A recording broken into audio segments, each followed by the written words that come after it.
जय सीताराम साथियों। इस सावन के महीना में वो कजरी के धुन पर भोलेनाथ के भजन प्रस्तुत बा। उम्मीद बा आप लोगों को पसंद आई। भोले बाबा के महिमा अपार बा, जानत संसार बाना। भोले बाबा के महिमा अपार बा, जानत संसार बाना।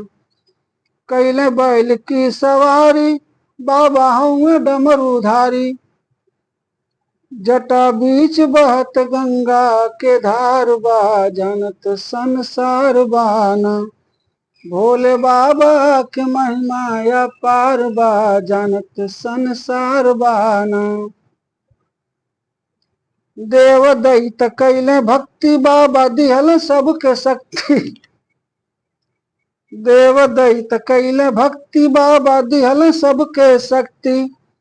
कथा वेद और पुराण में भरमार बा, जानत संसार बाना। भोले बाबा के महिमा अपार बा, जानत संसार बाना। भोलेनाथ भोले दानी राउर महिमा का बखानी।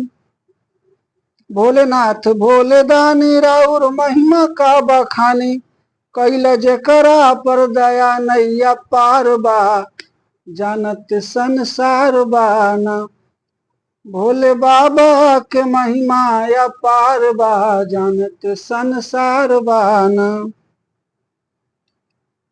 अंतिम लाइन बा। राम भरोसे जी के इच्छा दे द गुलेश्वर के भिक्षा। राम भरोसे जी के इच्छा दे द गुलेश्वर के भिक्षा।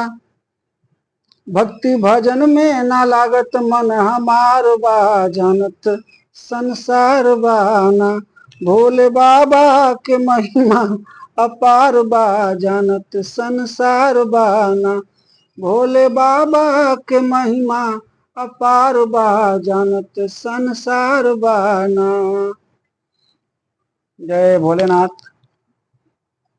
आप लोग के अगर कजरी अच्छा लगल होके, भजन अच्छा लगल होके तो कृपया चैनल के सब्सक्राइब, वीडियो के लाइक कमेंट और शेयर करी जा और हमारा सपोर्ट करी जा प्लीज़।